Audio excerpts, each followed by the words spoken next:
बताइए क्या मामला है। मेरी बेटी 22 तारीख को जो लापता हुई थी उसकी हमने रिपोर्ट लिखवाई थी उद्योग नगर थाने में। बेटी आई है मेरी 24 तारीख को, मगर मुझे उससे मिलने नहीं दिया। मेरी बेटी पाली, पेट में रखी, कैसे बड़ा किया, मगर मेरी बेटी को गुमराह कर दिया उन लोगों। अब ये मुझे पता नहीं है किसने करा, मगर जिस लड़के का नाम लिखवाया था हमने उस लड़के की तो उस लड़का तो सामने नहीं आया, शादीशुदा लड़का सामने आ गया और मेरी बेटी को ज़बरदस्ती भेज दिया गया। आप क्या चाहते हो? हम ये चाहते हैं कि हमारी बेटी को नागरिकशाला भेजा जाए। अच्छा, आपका नाम क्या है? रुकमणी। कहाँ रहते हो आप? वकील साहब, एक छोटा सा सवाल है कि अभी माननीय सुप्रीम कोर्ट ऑफ इंडिया ने एक आदेश, एक टिप्पणी जारी करी है कि स्टाम्प मैरिज जिसको बंद कर दिया गया वो स्वीकार नहीं की जाएगी। दूसरी बात, अगर कोई लड़की कहीं पर अगर किसी के साथ जाती है और उसको दत्तनयन किया जाता है तो सबसे पहला ये कर्तव्य है कि उसे नारीशाला भेजा जाए। माता पिता की सहमति लेना अति आवश्यक हो गया है, ये न्यायालय के आदेश है। लेकिन उसके बावजूद भी कि कोर्ट मैरिज हो रहे हैं, स्टाम्प मैरिज हो रहे हैं और माता पिता अपनी बच्ची को सही रास्ते पे लाने या अपने घर लाने के लिए वापस भटक रहे हैं, ये क्या है मामला और किस तरह से इसको ऐसे कार्यों को बंद किया जाए? देखिए,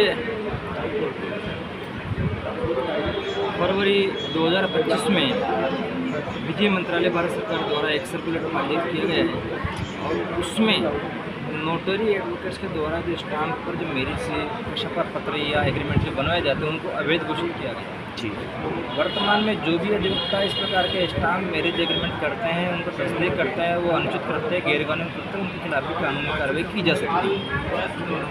वर्तमान में मेरे पास एक मामला आया कि 22/4/24 को रायपुरा में रहने वाली बच्ची को एक व्यक्ति बेला फंसा कर ले गया।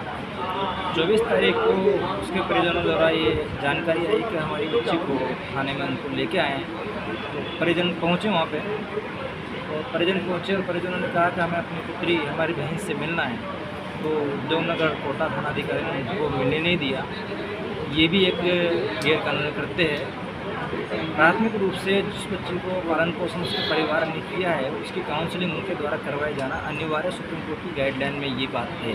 लेकिन थानाधिकारी द्वारा अपना पद का दुरुपयोग करते हुए कोरोना को बचाने को उद्देश्य कार्य नहीं किया।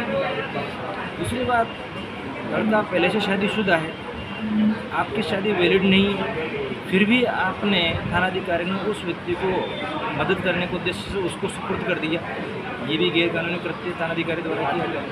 तीसरी बात, चलो लड़की बालिग और लड़के ने अपने बयान दिए तो आपका कर्तव्य था कि आप उसको नारीशाला या सिटी सेंटर में भेजना चाहिए था, क्योंकि वो शादी वैलिड नहीं, पहले से शादीशुदा है तो उसकी शादी नन एंड अवॉइड है, तो वो शादी मान्य नहीं थी, गैर कानूनी थी, तो पुलिस ने उसके साथ भेज के सबसे बड़ा खुद का अपराध किया है।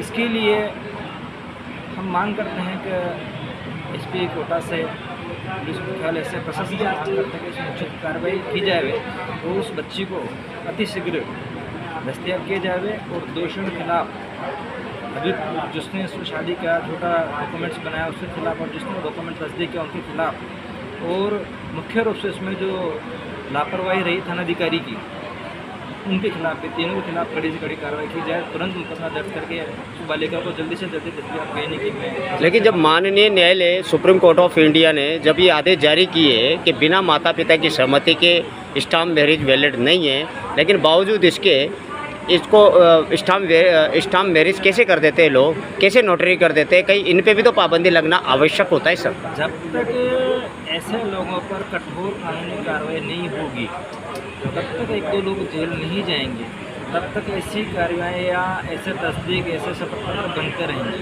इसीलिए मैं मांग करता हूँ प्रशासन से कि ऐसे लोगों को जो तस्दीक करते हैं डॉक्यूमेंटों को, जो शपथ पत्र बनाते हैं या जो स्टाम्प बनाते हैं, उन लोगों के खिलाफ पुलिस को कठोर कदम लेना चाहिए, उनको तत्काल गिरफ्तार किए जाना चाहिए और उनके लाइसेंस कैंसिल करने के लिए भी कार्रवाई की जानी चाहिए। शुभ नाम बताइए। भूपेंद्र वर्मा, कोटा।